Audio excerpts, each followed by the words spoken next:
I can't believe we're at this point. So there's a fantastic book that I am currently reading.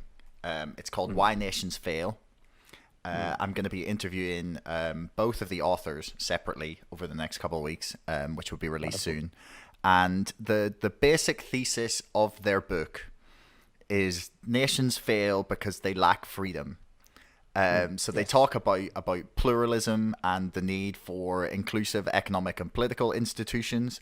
But basically what it comes down to is people's not being under some sort of oppressive or extractive political or economic regime.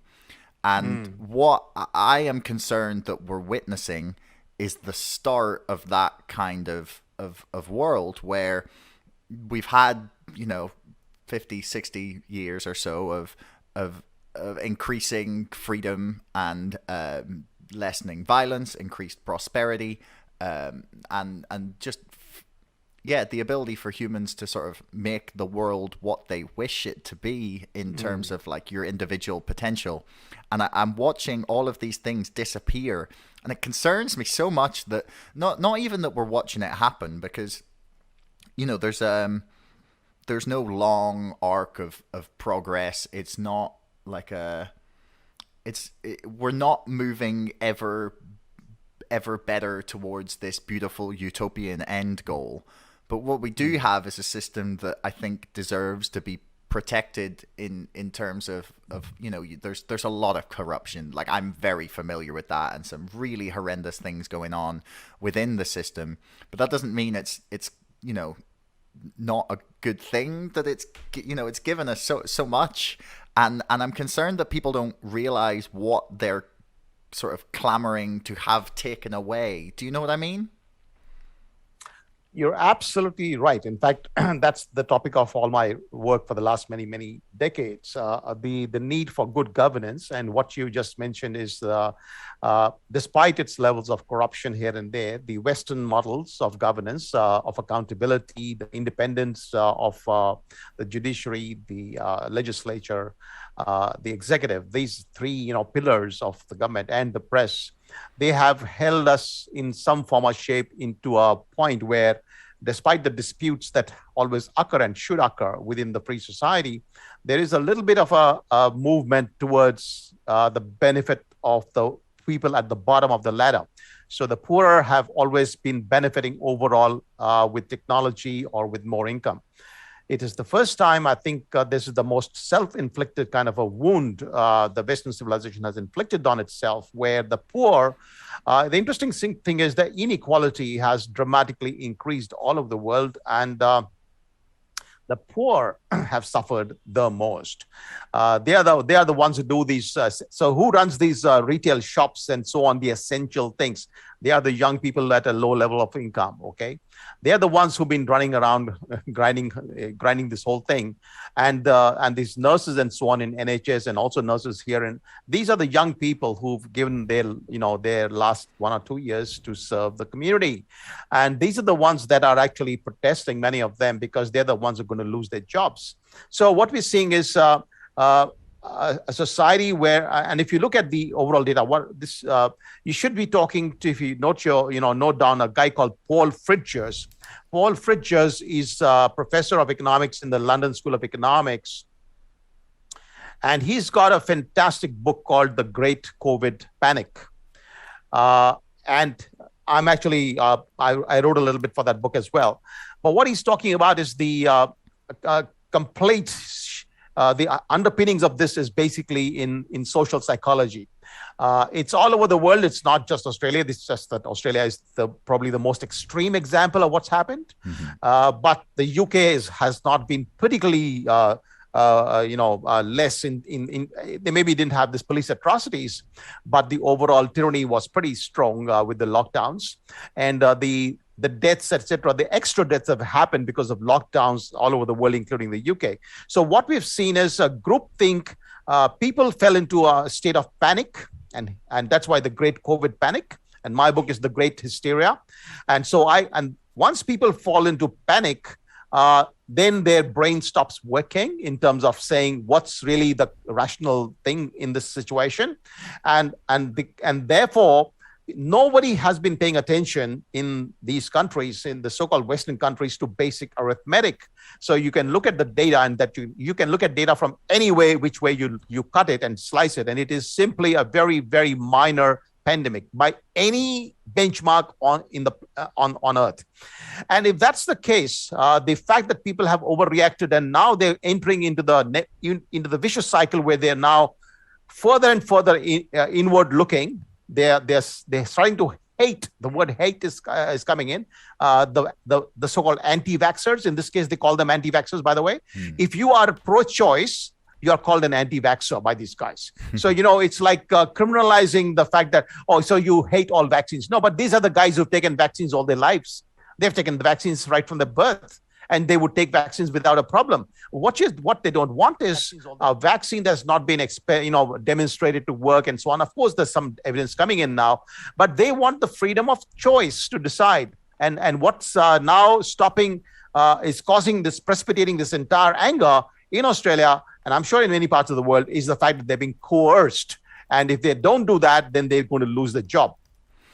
And that's, by the way, not just Australia. It's happening all over the world. So we are seeing the Western civilization implode because people have gone into a state of panic and hysteria. And there's simply, it's going to take a long time, let's say. That's what Paul Fridger's assessment. It says it could take a very long time for people to get back to normal. Yeah, I definitely think it's going to take... I don't even understand the path back to normal at this point, which is something that concerns me, because I just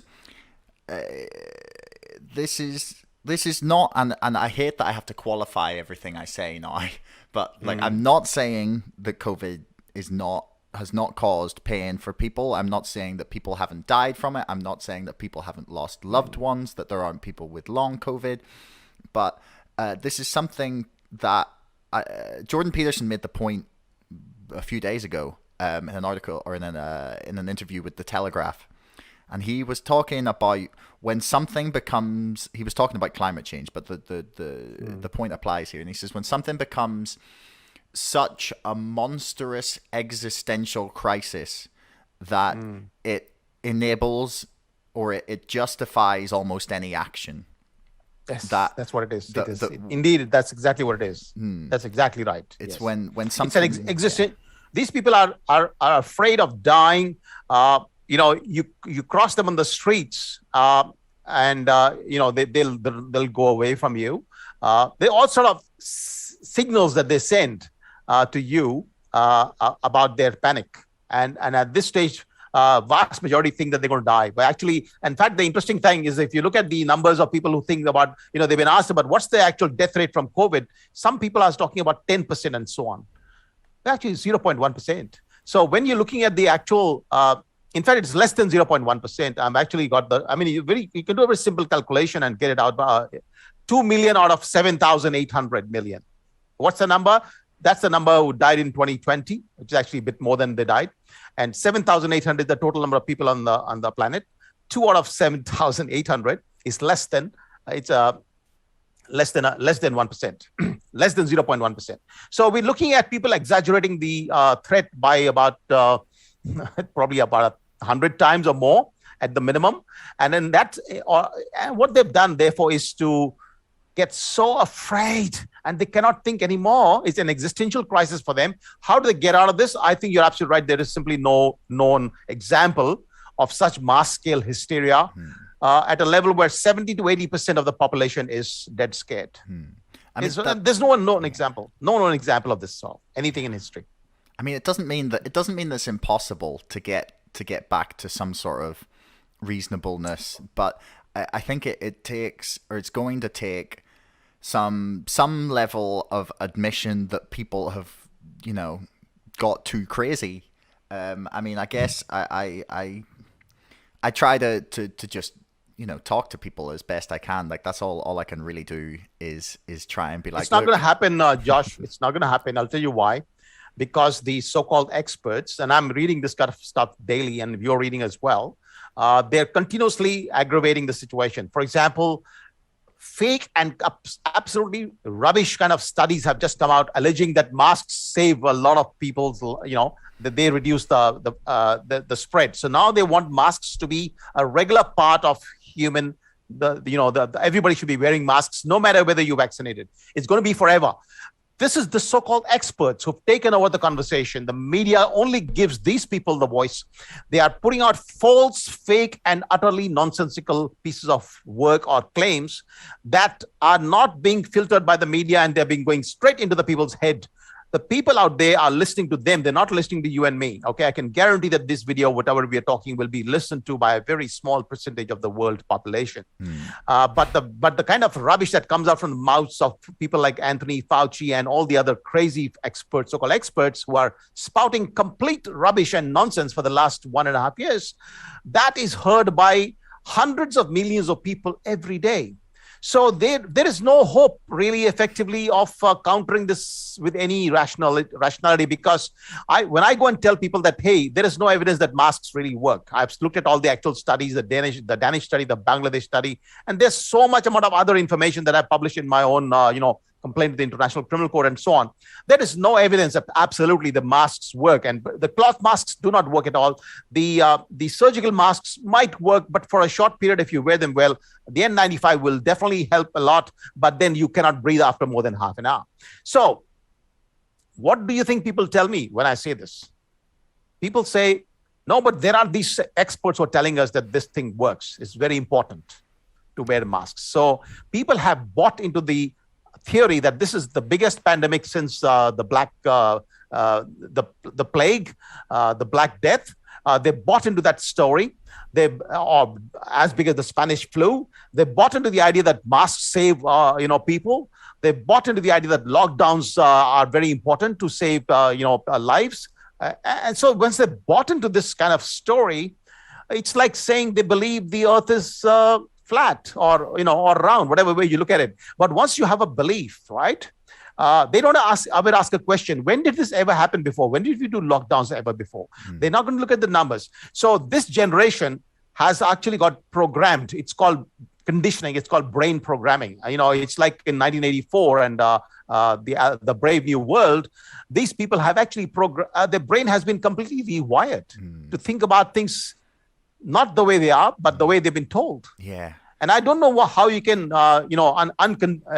unprogram these people, because there's no known example, as far as I know. It's like once they become a cult, it's like a cult. That's why Paul Fridges calls this a cult, and many other people call it a cult, COVID cult.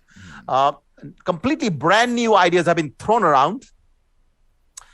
People have not asked a single question. They've just grabbed at everything. They also don't care whether the goalposts are moving every day. So they're constantly moving the goalposts. The vaccines, no, it's 2, it's not 2, it's 3, it's 4, it's 5. It's constantly moving, but people are willing to accept anything because they're terrorized. So this has become 100% like a cult. The only problem here is that normally a cult has only got about 1,000 people or 5,000 people, in the whole world. And we can live with that fringe out there. But this is now the overwhelming majority in a place like Australia, which is, I think, the worst example of all of this. But in all other parts of the West as well, it would be probably in the range of 40 to 50% of the population are COVID cultists now. Thanks for making it all the way to the end of the video. Don't forget to like, share, subscribe, and leave a comment for us in the comments below. Let me know what you thought and if you'd like to see more of this from the show. Thank you, and we'll see you again next time.